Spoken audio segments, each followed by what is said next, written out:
Hello student समस्त को स्वागत करुच्ची Rudra teaching trick YouTube channel को पे आज आम जो आपण मान षष्ठ श्रेणी विज्ञान बही रही द्वितीय अध्याय जीव जगतर विविधता आम पार्ट 1 पार्ट 2 डिस्कसन करें।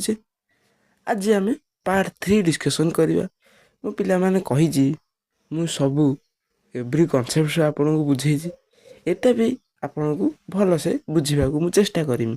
आउ आशा करुँच आपण मैंने पार्ट 1 पार्ट 2 देखिदे। जब देखी ना ताले डिस्क्रिप्शन लिंक अच्छी आप देखी दिखाँ। यदि अधारू देखिए ताले किसी बुझीपर।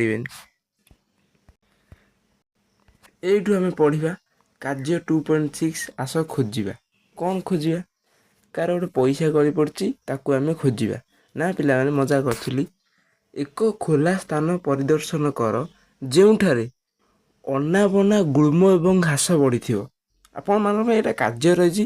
मुझे कहली कार्य को छाड़देवाई कि ना बही अनुसार जेठू अच्छी आम कि पढ़ीदे आपन कि जापर है। ये कौन कहला सी आपण मानकर किसी अंचल थी स्थान थी सीटी कौन ना अनाबना गुल्म गछ थी घास गछ थी गोटे केवल मूल मुख्य कांड थी 6 मीटर तलू होता आपण कौन करेंगे ना परिदर्शन करी बढ़ी कोड़ी व्यवहार करी चेर को क्षति न पहुँचाई सावधान सह माटी की खोली गुल्म बाहर कर।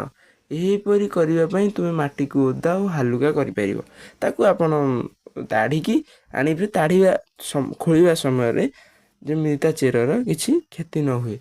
चेर को पानी रे धोई पर्यवेक्षण करेंगे। सब चेर को पानी रे धोइबे आउ ताकू भल से देखिए। पर्यवेक्षण करेंगे माने कौन भल से देखिए से चेर को।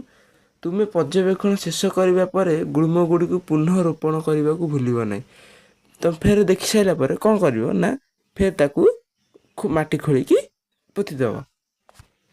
ये लिखला जहाद्वारा से माने बंचा सहित पुणी बढ़ी पारे से फेर थे बढ़ी पारे आउ बंची भी पारे। आम कार्य रही देखु ये कौन कहला तुम द्वारा संग्रह करा उद्भिद गुड़िकर मूल समानता एवं पार्थक्य कौन अच्छी। चित्र 2.5 चित्र 2.5 रे दर्शा जाइए क आउ खरे गछर मूल के सब पार्थक्य देखुच कह। ये देख सी 2.5 रे सोरिष गछ सोरिष गछ यहाँ सोरिष गछ यहाँ घास गछर मूल आर आपण कौन देखुं आर चेर एते नाई आर गुच्छित चेर गुच्छ मूल घासर गुच्छ मूल ये अगुच्छ मूल माने यार एत गुच्छ ना घास माने चेर घासर कौन बहुत चेर अच्छी प्रबल चेर। आम ये देखिले कौन ना 2.5 करे सोरिष गछर मूल को ध्यान सह पर्यवेक्षण कर। यही गछर मूल गोटे मुख्य मूल एवं एथिरे उत्पन्न होता छोट पार्श्व मूल रही था। देख ये देख सी कहला सोरिष गछर मूल उत्पन्न होता गोटे मुख्य मूल थाए। यही मूलटी यहीटा उत्पन्न हो जो मुख्य मूलटी कौन ना छोट पार्श्व मूल रही था। छोट पार्श्वटी रही देख पिला माने यहीटा है मुख्य मूल तार गोटे छोट पार्श्व मूल रही पाखरे एमती से कथा कहला मुख्य मूल को प्रधान मूल कह जाए। ये जो मुख्य मूल जो रही पिला माने यहीटा कह जाए प्रधान मूल कह जाए। प्रधान मूल थिबा आउ एक उदाहरण होची कार्य 2.5 रे तुम्हें देखिथिबे मंदार गछ। चित्र 2.5 रे थिबा गछ एक साधारण घास गछ अटे। यही गछर चेर कांडर तल भाग बाहरी थिबा और समान आकार सरु सरु मूल एक गुच्छ भाव देखा जाए। एभली चेर को गुच्छ मूल कह जाए। तुम्हें संग्रह करिथिबा उद्भिद अन्य कौन घास अंतर्भुक्त अच्छी कि से मूल के प्रकार से कहला जो मंदार गछ रही आम 2.1 देखीचे। ये देख ये देख ये मंदार गछटी रही से कथा कही ये जो मंदार फूलर प्रधान मूल थाए प्रधान मूल विशिष्ट ये गोटे गछ आउ भी अच्छी उदाहरण अनुसार जमती है କ'ଣ ନା ଯେଉଁ ସୋରିଷ ଗଛ ଏଇପରି ଯାହାର ଗୋଟିଏ ପ୍ରଧାନ ମୂଳ ଥିବ, ସେ ପ୍ରଧାନ ମୂଳ ଦ୍ୱାରା ଗୋଟିଏ ପ୍ରଧାନ ମୂଳ ଦ୍ୱାରା ସିଏ ଗଛଟି ଉଠିଥିବ। ଆଉ ଘାସ କ'ଣ ତା ପାଖରେ ଏମିତି ଏମିତି ଗୁଚ୍ଛିତ ଚେର ପୁରା ପ୍ରବଳ ଅଛି, କିନ୍ତୁ ପ୍ରଧାନ ମୂଳ ଏମିତି ଯାଇକି ଏଇଠୁ ତ ଚେର ବାହାରିବ ନା, ଏମିତି ଚେର ବାହାରିକି ଏଇଠୁ ଯେଉଁଟା ଯିବ ଏଇଟା ହେଲା ପ୍ରଧାନ ମୁଖ୍ୟ ମୂଳ, ଏଇଟା ହେଲା ପ୍ରଧାନ ମୂଳ ଆମେ ଦେଖିଲେ। ତାପରେ ଦେଖିବା ଗୁଚ୍ଛ ମୂଳ। ମୁଁ ପଢ଼ିଥିଲି ଏଇଟା କ'ଣ ନା, ଏହି ଗଛର ଚେର କାଣ୍ଡର ତଳ ଭାଗରୁ ବାହାରିଥାଏ, ଯେଉଁ ତା କାଣ୍ଡ ରହିଛି ତା ତଳ ଭାଗରୁ ବାହାରିଥାଏ, ସମାନ ଆକାରରେ ସରୁ ସରୁ ମୂଳରୁ ଏକ ଗୁଚ୍ଛ ଭାବରେ ଦେଖାଯାଇଥାଏ। ଏଇ ଚେରକୁ ଗୁଚ୍ଛିତ ମୂଳ କୁହାଯାଏ। ଏଇ ଦେଖ, ଏଇ ଯେଉଁ ଘାସ ରହିଛି ଆର ଗୋଟିଏ କାଣ୍ଡରୁ ଏଇଠୁ ବିଭିନ୍ନ ପ୍ରକାର ସମାନ ଆକାରରେ ଚେର ବାହାରିଛି, ସେଥିପାଇଁ ତାକୁ ଗୁଚ୍ଛିତ ମୂଳ କୁହାଯାଏ। ଆର ଏତେ ଚେର ବାହାରିଛି କିନ୍ତୁ ଏମିତି ପୁରା ସମାନ ହେଇ ଏମିତି ଗୋଟେ ସିଧା ହେଇଯାଇଛି। ଏଇ ତଳେ ଯେଉଁଟା ଗୋଟେ ଦେଖିପାରୁଥିବେ ଆପଣ, ତଳେ ଗୋଟେ ଛୋଟିଆ କ'ଣ ଛୋଟିଆ ଯେଉଁ ମୁଖ୍ୟ ମୂଳ ଯେଉଁ ବାହାରିଛି ତାକୁ ଆମେ କ'ଣ କହିବା? ପ୍ରଧାନ ମୂଳ କହିବା। ଏଇଟା ବୁଝିପାରୁଛନ୍ତି ତ? ଯଦି ବୁଝିପାରୁନାହାନ୍ତି ମୋତେ କମେଣ୍ଟ କରନ୍ତୁ, ମୁଁ ଚେଷ୍ଟା କରିମି ଆପଣଙ୍କୁ ବୁଝେଇବା ପାଇଁ। ଏଇଟା କ'ଣ କହିଲି ଲେଖ। ଦେଖ, ସମାନ ପ୍ରକାର ଉଦ୍ଭିଦର ପତ୍ରର ଶିରା ବିନ୍ୟାସ ଏବଂ ମୂଳ ପ୍ରକାର ମଧ୍ୟରେ କୌଣସି ସମ୍ପର୍କ ଅଛି କି? ଆମେ ଏହା କିପରି ଜାଣିବା? ଏ ଯେଉଁ ସମାନ ପ୍ରକାର ଉଦ୍ଭିଦ ଅଛି, ଗୋଟେ ଗୋଟେ ସମାନ ପ୍ରକାର ଗଛ ଅଛନ୍ତି, ତା'ର ଶିରା ବିନ୍ୟାସ ଏବଂ ମୂଳର ପ୍ରକାର ମଧ୍ୟରେ ପାର୍ଥକ୍ୟ କେମିତି ଜାଣିପାରିବା? ଆପଣ ଶିଖିଲେ ମାନେ ପତ୍ରର ଶିରା ବିନ୍ୟାସ କ'ଣ ନା, ଗୋଟେ ପତ୍ର ଏମିତି ଯାଇଥିବ, ସେ ଜାଲି ରକମର ହେଇଥିବ, ଏମିତି ଏମିତି ଏମିତି ଏମିତି ଏମିତି ହେଇଥିବ। ଆଉ ଯେଉଁ କେମିତି ଜାଣିପାରିବା ତା'ର ମୂଳ ପ୍ରକାର, ମାନେ ମୂଳ ପ୍ରକାର ମଧ୍ୟ କୌଣସି ମୂଳର ପ୍ରକାର ମାନେ ମୂଳର ମାନେ କ'ଣ, ଗଛର ଏମିତି କେଉଁଟା ପ୍ରଧାନ ମୂଳ, କେଉଁଟା ଗୁଚ୍ଛିତ ମୂଳ ଜାଣିପାରିବା। ଏମିତି ଗୋଟେ ଯାଇଥିବ, ଏଇଠୁ ବାହାରିଥିବ ସେ ମୂଳଟା, ଏଇଟା ଯାଇଥିବ, ଏମିତି ଯାଇଥିବ ଗଛଟା, ଏମିତି ଗଛ ହେଇଥିବ। ଏଇଟାକୁ ଆମେ କ'ଣ କହିବା? ଏଇଟାକୁ କହିବା ମୁଖ୍ୟ ମୂଳ ବା ପ୍ରଧାନ ମୂଳ, ଏଇଠି ଛୋଟିଆଟାକୁ। ଆଉ ଗୁଚ୍ଛିତ ମୂଳ କେଉଁଟା ନା, ଏମିତି ଏମିତି ଘାସ ହେଇଥିବ, ଏଇଟା ଘାସ, ତା ଚାରିପଟ ଏମିତି ଏମିତି ଏମିତି ଏମିତି କ'ଣ ସବୁ ଚେର ଯାଇଥିବ। ବୁଝିପାରୁଛନ୍ତି ତ? ତାପରେ ଆସିଲା ସମ୍ପର୍କ ଖୋଜିବା ଏବଂ ବିଶ୍ଳେଷଣ କରିବା। ତୁମ ସ୍କୁଲ ବଗିଚାରେ ଲଗାଇବା ପାଇଁ 5ଟି ସାଧାରଣ ଉଦ୍ଭିଦ ଚାରା ସଂଗ୍ରହ କର। ହେଲା, ଆପଣଙ୍କ ସ୍କୁଲରେ ବଗିଚାରେ ଲଗାଇବା ପାଇଁ 5ଟି ସାଧାରଣ ଉଦ୍ଭିଦର ଚାରା ସଂଗ୍ରହ କର। ଏଭଳି ଉଦ୍ଭିଦର ଉଦାହରଣ ହେଲା ଘାସ, ଗେଣ୍ଡୁ, ବାରମାସୀ, ସଦା ବିହାରୀ ଏବଂ ଅନ୍ୟାନ୍ୟ ଗଛ ଆପଣମାନେ ଲଗାଇବେ। ଲଗାଇଲା ପରେ ଏହାକୁ ରୋପଣ କରିବା ପୂର୍ବରୁ ଏହାର ଚେର ପତ୍ର ଥିବା ଶିରାକୁ ନିରୀକ୍ଷଣ କର। ସାରଣୀ 2.4ରେ ତୁମେ ପର୍ଯ୍ୟବେକ୍ଷଣ ଗୁଡ଼ିକ ଲେଖ। ଏଇଠି ଲେଖିବା କ'ଣ ଆମେ ପର୍ଯ୍ୟବେକ୍ଷଣ କଲେ। ଏଇପରି ଆପଣ କରିବେ। କିଛି ଆଣିବେ ଘାସ କିମ୍ବା ଗେଣ୍ଡୁ, ବାରମାସୀ ଫୁଲ ଆଣିକି ଏମିତି ତାକୁ ତା ଚେରକୁ ନିରୀକ୍ଷଣ କରିବେ। ପ୍ରଧାନ ମୂଳ କାର କେଉଁ ପତ୍ରର ମାନେ ସାମାନ୍ତରାଳ ବିନ୍ୟାସ, ଜାଲି ବିନ୍ୟାସ, ଏହିପରି ବିଭିନ୍ନ ପ୍ରକାର ରହିଛି। ଆପଣ ଦେଖି ଶିରା ବିନ୍ୟାସ ଆପଣ ଏମିତି ସାରିଣୀ କରିବେ। ସାରିଣୀ କରିକି ଲେଖିବେ ପତ୍ରର ଶିରା ବିନ୍ୟାସର ମୂଳ ପ୍ରକାର। ଏଇଠି ରହିଛି 1 ନମ୍ବରରେ କ'ଣ? ଉଦ୍ଭିଦର ନାମ ଘାସ, ପତ୍ର ଶିରା ବିନ୍ୟାସ, ଜାଲକା, ସମାନ୍ତରାଳ ଆମେ ଦେଖିଛେ, ଏଇଠି ଦେଖିଛେ ପିଲାମାନେ, ଏଇଠି ଦେଖିଛେ। ଏଇ ସମାନ୍ତରାଳ ଶିରା କିଏ? କଦଳୀ ପତ୍ର। ଆଉ କିଏ? ଘାସ। ସମାନ୍ତରାଳ ହେଇ ଘାସ। ଏଇଟା ତାର କି ପ୍ରକାର ମୂଳ ନା ଗୁଚ୍ଛ ମୂଳ। ହେଇ ଗୁଚ୍ଛ ମୂଳ ଏଇଠି, ଏଇଟା କ'ଣ? ଗୁଚ୍ଛ ମୂଳ।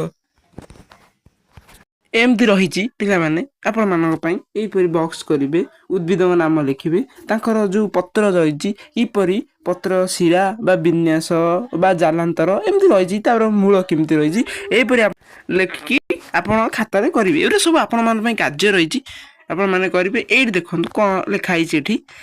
ତୁମେ ଏହି ଉଦ୍ଭିଦ ଗୁଡ଼ିକର ପତ୍ର ଶିରା ବିନ୍ୟାସ ଓ ମୂଳର ପ୍ରକାର ମଧ୍ୟରେ କୌଣସି ସମ୍ପର୍କ ଦେଖୁଛ କି? ହଁ ଆମେ ଦେଖୁଛନ୍ତି କିଛି ଗଛର ମୂଳରେ ପତ୍ରର ବିନ୍ୟାସ ଅଲଗା, ତା ମୂଳର ଚେର ଅଲଗା।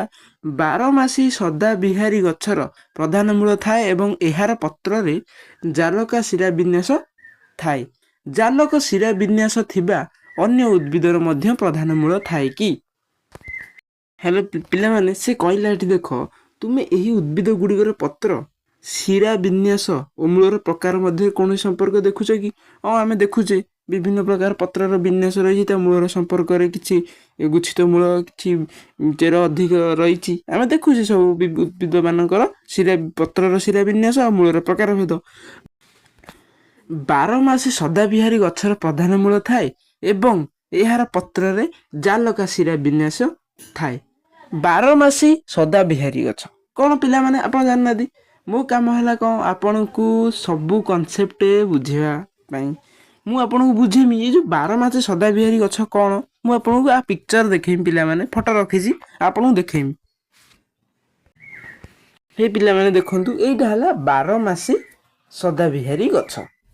ଏଇ ଯେଉଁଟା ରହିଛି ଆପଣମାନଙ୍କ ସାମ୍ନାରେ, ସେଥିରେ ସେ କହିଛି ଆର ଜାଲକା ଶିରା ବିନ୍ୟାସ ଥାଏ। ଆଉ ଯେଉଁ ପତ୍ରରେ ପିଲାମାନେ, ଏ ଯେଉଁ ପତ୍ରରେ ଦେଖ ଜାଲକା ଶିରା ବିନ୍ୟାସ ଅଛି। ଜାଲକା ଶିରା ବିନ୍ୟାସ କ'ଣ ଦେଖ, ଏଇଟାକୁ ଦେଖ, ଏଇ ପତ୍ର ୟାର ଏଇ ସବୁ ଜାଲକା ଭଳିଆ ଏମିତି ଜାଲି ଜାଲି ଜାଲି ଜାଲି ଭଳିଆ ଏଠି ଅଛି। ଏମିତି ଯାଇଛି ଗୋଟେ, ଏମିତି ଏମିତି ଏମିତି ଏମିତି ଏମିତି ଏମିତି, ଏଇରା ସବୁ ପିଲାମାନେ ଜାଲକା ଶିରା ବିନ୍ୟାସ। ଆର ଏଇଠି ଆର ମୂଳଟା ନାହିଁ ପିଲାମାନେ, ଏଇ ଯେଉଁ ଏଇଠି ଯେଉଁ ରହିଛି, ଏଇଟା ହେଲା ଗୋଟିଏ ପ୍ରଧାନ ମୂଳ, ଯାହାଦ୍ୱାରା ଏତେ ସବୁ ଫୁଲ ଗଛଟା ହେଇଛି। ସେଇ କଥା ବହିରେ କହିଛି, ଆର ଶିରା ବିନ୍ୟାସ ଥାଏ ବା ପ୍ରଧାନ ମୂଳ ବି ଥାଏ।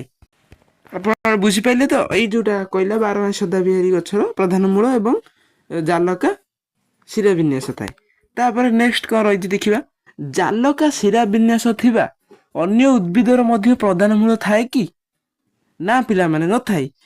ମାନେ ଜାଲକା ଶିରା ବିନ୍ୟାସ ଥିବା ଅନ୍ୟ ଉଦ୍ଭିଦ ପ୍ରଧାନ ମୂଳ ନଥାଏ ପିଲାମାନେ। କିଛି କିଛି ପ୍ରଧାନ ଜାଲକା ପତ୍ରର ଜାଲକା ଶିରା ବିନ୍ୟାସରେ ପ୍ରଧାନ ମୂଳ ଥାଏ। କିଛି କିଛି ପତ୍ରଙ୍କର ଥାଏ, କିଛି କିଛି ଗଛ ମାନଙ୍କର ଥାଏ, କିନ୍ତୁ ପ୍ରତ୍ୟେକ ଗଛଙ୍କର ନଥାଏ। ଏଇଟା ହବ ପିଲାମାନେ, ନା ନଥାଏ। ଏଇ ଯେଉଁ କହିଲା କୋଶ୍ଚିନ୍ଟି ଆପଣମାନଙ୍କ ପାଇଁ ରହିଲା, ଜାଲକା ଶିରା ବିନ୍ୟାସ ଥିବା ଅନ୍ୟ ଉଦ୍ଭିଦରେ ମଧ୍ୟ ପ୍ରଧାନ ମୂଳ ଥାଏ କି? ଆର ମାନେ ଆନ୍ସର ହବ ନା, ନଥାଏ। ସେକେଣ୍ଡରେ କ'ଣ, ତାପରେ କ'ଣ, ଅନ୍ୟ ପକ୍ଷରେ ଘାସର ଗୁଚ୍ଛ ମୂଳ ଥାଏ ଏବଂ ଏହାର ପତ୍ରରେ ସମାନ୍ତରାଳ ଶିରା ବିନ୍ୟାସ ରହିଥାଏ। ସମାନ୍ତରାଳ ଶିରା ବିନ୍ୟାସ ଥିବା ଅନ୍ୟ ଗଛମାନଙ୍କର ମଧ୍ୟ ଗୁଚ୍ଛ ମୂଳ ଥାଏ କି? ମାନେ ସିଏ କହିଲା ଯେଉଁ ଅନ୍ୟ ପକ୍ଷରେ ଘାସର ଗଛ, ଯେଉଁ ଘାସରେ ଯେଉଁ ଗୁଚ୍ଛ ମୂଳ ଥାଏ, ହଁ ଘାସରେ ଆମେ ଜାଣିଛନ୍ତି ଗୁଚ୍ଛ ମୂଳ ଥାଏ, ତାର ପତ୍ରକ ସମାନ୍ତରାଳ ଶିରା ବିନ୍ୟାସ ଏବଂ ଏହା ପତ୍ରରେ ସମାନ୍ତରାଳ ଶିରା ବିନ୍ୟାସ ରହିଥାଏ। ସମାନ୍ତରାଳ ଶିରା ବିନ୍ୟାସ ଥିବା ଅନ୍ୟ ଗଛମାନଙ୍କ ମଧ୍ୟ ଗୁଚ୍ଛ ମୂଳ ଥାଏ କି? ଏଇଟା ଆପଣମାନଙ୍କ ପାଇଁ ରହିବ, କାରଣ ମୁଁ ଜାଣିବି କେମିତି ଆପଣମାନେ ମୋତେ ମୋ ପାଠ ପଢ଼ାକୁ କେତେ ବୁଝୁଛନ୍ତି ଆଉ କେତେ ବୁଝୁନାହାନ୍ତି, ଏଇଟା ହଁ କି ନାଇଁ ଆପଣ କହିବେ। ଏଇଠି ଦେଖିବା, ସାଧାରଣତଃ ଜାଲକ ଶିରା ବିନ୍ୟାସ ପତ୍ର ଥିବା ଉଦ୍ଭିଦର ପ୍ରଧାନ ମୂଳ ଥିବା ବେଳେ ସମାନ୍ତରାଳ ଶିରା ବିନ୍ୟାସର ପତ୍ର ଥିବା ଉଦ୍ଭିଦରେ ଗୁଚ୍ଛ ମୂଳ ଦେଖାଯାଏ। ହଁ, କିଛି କିଛି ଜାଲକା ଶିରା ବିନ୍ୟାସ ପତ୍ରରେ ଥିବା ଉଦ୍ଭିଦର ପ୍ରଧାନ ମୂଳ ଥିବା ବେଳେ ସମାନ୍ତରାଳ ଶିରା ବିନ୍ୟାସ ବି ଆମେ କିଛି ଗୁଚ୍ଛ ମୂଳ ବି ଦେଖାଯାଇଥାଏ। ଚଣା ଗଛ ହେଉଛି, ଯେଉଁ ଚଣା ଗଛ ହେଉଛି ଆଉ ଏକ ଉଦାହରଣ ଯେଉଁଥିରେ ପ୍ରଧାନ ମୂଳ ଏବଂ ପତ୍ରରେ ଜାଲକା ଶିରା ବିନ୍ୟାସ ଥାଏ। ଗହମ ହେଉଛି ଏକ ଗୁଚ୍ଛ ମୂଳ ଏବଂ ସମାନ୍ତରାଳ ଶିରା ବିନ୍ୟାସ ଥିବା ଗଛ। ସେ ଉଦାହରଣ ଦେଲା, ଏଇ ଯେଉଁ କହିଲା ଯେ ସାଧାରଣତଃ ଜାଲକ ଶିରା ବିନ୍ୟାସ ପତ୍ର ଥିବା ଉଦ୍ଭିଦର ପ୍ରଧାନ ମୂଳ ଥିବା ବେଳେ ସମାନ୍ତରାଳ ଶିରା ବିନ୍ୟାସ ଥିବା ପତ୍ର ଥିବା ଉଦ୍ଭିଦ ଗୁଚ୍ଛ ମୂଳ ଦେଖାଯାଏ। ଯେପରିକି ଚଣା ଗଛ ହେଉଛି ଏକ ପ୍ରଧାନ ମୂଳ ଏବଂ ପତ୍ରରେ ଏକ ଜାଲକା ଶିରା ବିନ୍ୟାସ ଥାଏ। ତାପରେ ଗହମ ହେଉଛି ଏକ ଗୁଚ୍ଛ ମୂଳ, ତାର ସମାନ୍ତରାଳ ଶିରା ବିନ୍ୟାସ ଥାଏ, ସେ ଗୋଟେ ଗଛ। ତାପରେ ଆସିବ ଉଦ୍ଭିଦର ମଞ୍ଜି। ଦେଖନ୍ତୁ, ଉଦ୍ଭିଦର ମଞ୍ଜି ମୂଳରେ ପ୍ରକାର ଓ ପତ୍ରରେ ଶିରା ବିନ୍ୟାସ ମଧ୍ୟରେ କୌଣସି ସମ୍ପର୍କ ଅଛି କି? ଉଦ୍ଭିଦର ମଞ୍ଜି ଆଉ ମୂଳର ପ୍ରକାର ପତ୍ରର ଶିରା ବିନ୍ୟାସ ମଧ୍ୟରେ କୌଣସି ସମ୍ପର୍କ ଅଛି କି? ଅଛି କି ପିଲାମାନେ? ଏଇଟା ପିଲାମାନେ କ'ଣ ହବ ନା, ସେ ଯେଉଁ କୋଶ୍ଚିନ୍ଟି କରିଛି, ଯେଉଁ ଉଦ୍ଭିଦ ମଞ୍ଜି ମୂଳର ପ୍ରକାର, ପତ୍ରର ଶିରାବିନ୍ୟାସ ମଧ୍ୟରେ ଗଭୀର ସମ୍ପର୍କ ଅଛି। ହଁ, ଗଭୀର ସମ୍ପର୍କ ଅଛି, କିନ୍ତୁ ସବୁ ମଞ୍ଜି ସମାନ ନୁହେଁ ପିଲାମାନେ, ଏଇଟା ହେଇପାରିବନି। ସବୁ ମଞ୍ଜି କେମିତି ସମାନ ରହିବ? ସବୁ ମଞ୍ଜି ସମାନ ନୁହେଁ, କିନ୍ତୁ ମଞ୍ଜି ଆଉ ମୂଳର ପ୍ରକାର ଆଉ ପତ୍ରର ଶିରାବିନ୍ୟାସ ମଧ୍ୟରେ ସମ୍ପର୍କ ଅଛି, କିନ୍ତୁ ସବୁ ମଞ୍ଜି ସମାନ ନୁହେଁ। ଯୋଉ କେମିତି ସମାନ ରହିଲା? ମଞ୍ଜି ସହିତ ସମାନ ନାହିଁ ପିଲାମାନେ, ବୁଝିପାରୁଛନ୍ତି ତ ମୋ କଥାଟା? ମୁଁ ଯାହା ପଢ଼ୁଛି ଆପଣ ଯଦି ନ ବୁଝିପାରୁଛନ୍ତି ମୁଁ ବାରମ୍ବାର କହୁଛି, କମେଣ୍ଟରେ ଜଣାନ୍ତୁ। ମୁଁ ଯାହା ଆପଣ କହିବେ ମୁଁ ତାର ଭିଡ଼ିଓ ଆଣିବି। କାର୍ଯ୍ୟ 2.8 ଦେଖିବା, ଆସ ତୁଳନା କରିବା। ଫେର ଗୋଟେ ତୁଳନା କରିବା। କାର୍ଯ୍ୟ 2.5ରେ କାର୍ଯ୍ୟ 2.5ରେ ଆମେ ତୁଳନା କରିଥିଲେ କିଏ ମୋଟା କିଏ ପତଳା। ଏଇଠି ତୁଳନା କରିବା କିଏ ଡେଙ୍ଗା କିଏ ବାଣ୍ଠୁରା। ମଜା କରୁଥିଲି, ମଜା ମସ୍ତିରେ ପଢ଼ିବା ନା ଆଉ। ଏଇଟା ଦେଖ, ଆସ ତୁଳନା କରିବା। କ'ଣ? କିଛି ଚଣା ଓ ମକା ମଞ୍ଜିକୁ ପାଣିରେ 2-3 ଦିନ ଭିଜାଇ ରଖ। ହଁ, ଭିଜାଇ ରଖିଲେ ଆମେ। ଚଣା ମଞ୍ଜିର ଚୋପାକୁ ଛଡ଼ାଇ ଦିଅ। ହଁ, ଛଡ଼ାଇ ଦେଲେ। ଏବେ ଚଣା ଓ ମକା ମଞ୍ଜିର ଗଠନକୁ ଭଲରେ ଦେଖ। ସେମାନଙ୍କ ସମାନ ଭିନ୍ନ। ସମାନ ନା ଭିନ୍ନ? କ'ଣ କହିଲା ସିଏ? ଯୋଉ ଚଣା ମଞ୍ଜି ଆଉ ମକା ମଞ୍ଜିକୁ ଆମେ କ'ଣ ଚୋପା ଛଡ଼େଇକି ପାଣିରେ ଭେଦେଇ ଦେଲେ, ତା ଯୋଉ ସେମାନେ ସମାନ ନା ଭିନ୍ନ ଦେଖିବା। ଏବେ ଏଇ ଦେଖ, ଏଇଟା ହେଲା 2 ବୀଜ ମଞ୍ଜି। ହେଇ ପିଲାମାନେ ଦେଖନ୍ତୁ, ଏଇ ଯୋଉ 2 ବୀଜ ମଞ୍ଜି ପତ୍ର ଚଣା ଆଉ 1 ବୀଜ ପତ୍ରୀ ମଞ୍ଜି କିଏ? ମକା। ଏଇଠି ବୁଝିପାଇଲେ ନା? ଏ ସବୁ ଭିନ୍ନ। ଦେଖ, ଚଣାକୁ ଆମେ ଭେଦେଲେ ଚୋପା ଛଡ଼େଇକି, ମକାକୁ ଆମେ ଭେଦେଲେ। ଚଣାରେ କ'ଣ ହେଲା? ସେ ଚଣା ଗୋଟେ, କିନ୍ତୁ ଏ ଯୋଉ ଫାଳ ହେଇଗଲା, ଏଇଟା ଗୋଟେ ମଞ୍ଜି ତାର, ଏଇଟା ଗୋଟେ ମଞ୍ଜି, ଏ ଦିଟା ମଞ୍ଜିକୁ କମ୍ବାଇନ୍ କରି ଗୋଟେ ଗଛ ଉଠିଲା। ଏଥିରେ କ'ଣ? ଏଇ ଗୋଟିଏ କେବଳ ରହିଲା, ଇଏ ଫାଟିବନି, ଏ ଗୋଟେରୁ ଗଛ ଉଠିବ। ଏଇଟା ହେଲେ 2 ବୀଜପତ୍ରୀ ମଞ୍ଜି ଏବଂ 1 ବୀଜପତ୍ରୀ ମଞ୍ଜି, ଭିନ୍ନ ଭିନ୍ନ। ତୁମେ ଦେଖିପାରୁଥିବ ଯେ ଚଣା ମଞ୍ଜି 2 ଭାଗରେ ବିଭକ୍ତ ହୋଇଯାଇଛି। ହଁ, ଆମେ ଦେଖିଛେ। ପ୍ରତ୍ୟେକ ଅଂଶକୁ ବୀଜପତ୍ର କୁହାଯାଏ। ବୀଜପତ୍ର କୁହାଯାଏ। ଯେଉଁ ଗଛର ମଞ୍ଜି 2ଟି ବୀଜପତ୍ର ଥାଏ ସେମାନଙ୍କୁ ଦ୍ୱିବୀଜପତ୍ର କୁହାଯାଏ। ଏଇଟା ହେଲା ଯାର 2ଟି ବୀଜପତ୍ର ଥିବ ତାକୁ ଆମେ ଦ୍ୱିବୀଜପତ୍ରୀ କହିବା। 1 ବୀଜପତ୍ର ଥିବ ତାକୁ 1 ବୀଜରେ କହିବା। ଚଣା ମଞ୍ଜି 2 ଭାଗରେ ବିଭକ୍ତ ହୋଇଛି। ପ୍ରତ୍ୟେକ ଅଂଶକୁ ବୀଜପତ୍ର କୁହାଯାଏ। ଯେଉଁ ଗଛ ମଞ୍ଜିର 2ଟି ବୀଜପତ୍ର ଥାଏ ସେମାନଙ୍କୁ ବି ଦ୍ୱିବୀଜପତ୍ର କୁହାଯାଏ। ମକାର ଗୋଟିଏ ପତଳା ବୀଜପତ୍ର ଥାଏ। ଏପରି ମଞ୍ଜିକୁ ଥିବା ଗଛକୁ 1 ବୀଜପତ୍ର କୁହାଯାଏ। ଏଇଟା ବୁଝିପାରିଲେ? ମୁଁ ଆଉଥରେ ଏଇଟା ପଢ଼ିକି ଆପଣଙ୍କୁ ବୁଝେଇଦେଲି, କାରଣ ଯେହେତୁ ଆପଣ ବୁଝିପାରିନଥିବେ 1 ବୀଜପତ୍ରୀ କ'ଣ 2 ବୀଜପତ୍ରୀ କ'ଣ। 1 ବୀଜପତ୍ରୀ ହେଲା କ'ଣ?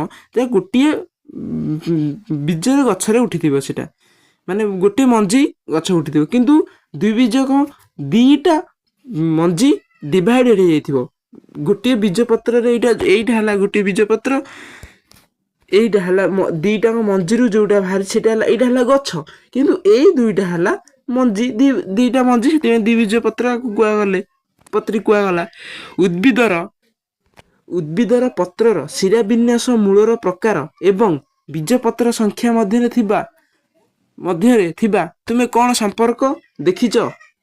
ହଁ, ଆମେ ଦେଖିଛନ୍ତି 2 ବୀଜପତ୍ର ଉଦ୍ଭିଦର ଜାଲକ ଶିରାବିନ୍ୟାସ ଏବଂ ପ୍ରଧାନ ମୂଳ ଥିବା ବେଳେ 1 ବୀଜପତ୍ରର ଉଦ୍ଭିଦର ସମାନ୍ତରାଳ ଶିରାବିନ୍ୟାସ ଏବଂ ଗୁଚ୍ଛ ମୂଳ ଥାଏ। ତୁମେ ଉଦ୍ଭିଦର ଶ୍ରେଣୀ ବିଭାଗ ପାଇଁ ବ୍ୟବହୃତ କିଛି ବୈଶିଷ୍ଟ୍ୟ ବିଷୟରେ ଜାଣିଲ। ଏବେ ଆସ ଅଧିକ ବିସ୍ତୃତ ଭାବରେ ପ୍ରାଣୀମାନଙ୍କର ଶ୍ରେଣୀ ବିଭାଗ ବିଷୟରେ ଅନୁସନ୍ଧାନ କରିବା। ଏବେ ଆମେ କ'ଣ କରିବା? ପ୍ରାଣୀମାନଙ୍କର ବିଷୟରେ ବିସ୍ତୃତ ଅନୁସନ୍ଧାନ କରିବା। ଏଇଟା ହେଲା ଉଦ୍ଭିଦ ମାନଙ୍କର ଗଲା। ଏବେ ପ୍ରାଣୀ ମାନଙ୍କର ଆସିବ। ଆପଣ ମାନେ ଏଇଠି ଦେଖିପାରୁଥିବେ, ଏଇ ଯୋଉ ଆପଣ ଏଇଠି ଟିକେ କନଫ୍ୟୁଜ ହେଇଯିବେ ପିଲାମାନେ। ଟିକେ କନଫ୍ୟୁଜ ହେଇଯିବେ। କ'ଣ ରହିଲା ନା, ଉଦ୍ଭିଦର ପତ୍ର ଶିରାବିନ୍ୟାସ, ମୂଳର ପ୍ରକାର ଏବଂ ବୀଜପତ୍ରର ସଂଖ୍ୟା ମଧ୍ୟରେ ତୁମେ କ'ଣ ସମ୍ପର୍କ ଦେଖିଛ? ଉଦ୍ଭିଦର ପତ୍ର ଶିରାବିନ୍ୟାସ, ମୂଳର ପ୍ରକାର, ବୀଜପତ୍ରର ସଂଖ୍ୟା ମଧ୍ୟରେ ଆମେ ବିଭିନ୍ନ ପ୍ରକାର ସମ୍ପର୍କ ଦେଖୁଛନ୍ତି। ଯେ ଏଇଠି ଆମେ ଦେଖିଲେ ବା କହିଲେ ପତ୍ରର ଶିରାବିନ୍ୟାସ ଆଉ ମୂଳର ବୀଜପତ୍ରର ସଂଖ୍ୟା। ପତ୍ରର ଶିରାବିନ୍ୟାସ ଏଇଠି ଆମେ ଦେଖିଲେ ପତ୍ରର ଶିରାବିନ୍ୟାସ କ'ଣ କିପରି ରହିଛି? ଏଇ ଯୋଉ ପତ୍ରର ଶିରାବିନ୍ୟାସ, 2 ବୀଜପତ୍ରର ଯୋଉ ଶିରାବିନ୍ୟାସ ରହିଛି, 1 ବୀଜପତ୍ରର ଶିରାବିନ୍ୟାସ କ'ଣ ରହିଛି ନା, ଉଦ୍ଭିଦ ପତ୍ରର ଶିରାବିନ୍ୟାସ, ମୂଳର ପ୍ରକାର ଏବଂ ତୁମେ କ'ଣ ସମ୍ପର୍କ ଦେଖିଛ? ଦ୍ୱିବୀଜ ପତ୍ରର ଉଦ୍ଭିଦର ଜାଲକା ଶିରା ବିନ୍ୟାସ। ଏ ଯେଉଁ ଦ୍ୱିବୀଜ ପତ୍ର ରହିଛି ତାର କ'ଣ ଜାଲକା ଶିରା ବିନ୍ୟାସ। ଆଉ ଏକବୀଜ ଯେଉଁ ପ୍ରଧାନ ମୂଳ ଥିବା ବେଳେ ଏକବୀଜ ପତ୍ର ଉଦ୍ଭିଦର ସମାନ୍ତରାଳ ଶିରା ବିନ୍ୟାସ ରହିଛି। ଦ୍ୱିବୀଜ ପତ୍ରର ସବୁବେଳେ ଶିରା ବିନ୍ୟାସ ଥାଏ, ପତ୍ରଟା ଶିରା ବିନ୍ୟାସ ଥାଏ, କିନ୍ତୁ ଏକବୀଜ ପତ୍ରର ସମାନ୍ତରାଳ ଶିରା ବିନ୍ୟାସ, ଯେଉଁ ସମାନ୍ତରାଳ ଶିରା ବିନ୍ୟାସ ମାନେ ସମାନ ହେଇଯିବ, ଏକ ଗୁଚ୍ଛମୂଳ ହୋଇଥାଏ, ଗୁଚ୍ଛମୂଳ ଥାଏ। ଉଦ୍ଭିଦ ଶ୍ରେଣୀ ବିଭାଗ ପାଇଁ ବ୍ୟବହୃତ ବୈଶିଷ୍ଟ୍ୟ ବିଷୟରେ ଆମେ ଜାଣିଲେ। ହଁ, ଏଇଠି ଆମେ ସବୁ ଜାଣିଲେ। ତାପରେ ଆମେ ଶିଖିବା ପ୍ରାଣୀମାନଙ୍କର ଅନୁସନ୍ଧାନ ବିଷୟରେ ଅନୁସନ୍ଧାନ କରିବା। ପ୍ରାଣୀମାନେ କ'ଣ, ଆଉ ପ୍ରାଣୀମାନଙ୍କ ଥାଉ, ଏଇଟା ଆପଣମାନଙ୍କ ପାଇଁ ନେକ୍ସଟ ପାର୍ଟରେ ରହିବ। ଆଜି ଉଦ୍ଭିଦମାନଙ୍କର ରହିଛି, ଆଉ ଗୋଟେ ଦୁଇଟା ପାର୍ଟ ହେବ ଆପଣମାନଙ୍କ ପାଇଁ। ଆଉ ମୁଁ ଆଶା କରୁଛି ଆପଣମାନେ ଭଲସେ ବୁଝିପାରୁଛନ୍ତି। ଯଦି ବୁଝିପାରୁନାହାନ୍ତି ମୋତେ କମେଣ୍ଟରେ ଜଣାନ୍ତୁ, ମୁଁ କହିମି। ଆଉ ଯଦି ଧୈର୍ଯ୍ୟର ସହ ମୋ ପାର୍ଟକୁ ଦେଖୁଥିବେ ଆପଣ ନିଶ୍ଚିନ୍ତ ସବୁ କିଛି ବୁଝିପାରିବେ ଆଉ ପରୀକ୍ଷାରେ ଭଲ କରିପାରିବେ। ଏଇଟା ହେଲା ମୋର ଆଶୀର୍ବାଦ ଆପଣଙ୍କ ଉପରେ। ଆଉ ଯଦି କ୍ଲାସ୍ଟି ଭଲ ଲାଗୁଛି ତାହେଲେ ସବସ୍କ୍ରାଇବ୍ କରନ୍ତୁ, ଆଉ ଲାଇକ୍ କରନ୍ତୁ, ଆଉ ସେୟାର କରିଦିଅନ୍ତୁ। କାରଣ ଆପଣମାନଙ୍କ ଭଳିଆ କିଛି ପିଲା ବହି ଆଉ ଏଇ ପାଠ ବିଷୟରେ ବୁଝିପାରୁନଥିବେ, ଏଇ ଭିଡ଼ିଓ ଦ୍ୱାରା ସେ କିଛି ବୁଝିପାରିବେ। ଆଉ ଆଶା କରୁଛି ଆପଣମାନଙ୍କୁ କ୍ଲାସ୍ଟି ବହୁତ ଭଲ ଲାଗିଥିବ। ଯଦି ନୂଆ କରି ଚ୍ୟାନେଲରେ ଭିଜିଟ୍ କରିଛନ୍ତି ଚ୍ୟାନେଲଟିକି ସବସ୍କ୍ରାଇବ୍ କରି ରଖନ୍ତୁ, କାରଣ ଭିଡ଼ିଓ ପକେଇମି ଆପଣ ପାଇପାରିବେ। ରହୁଛି ଏବେ।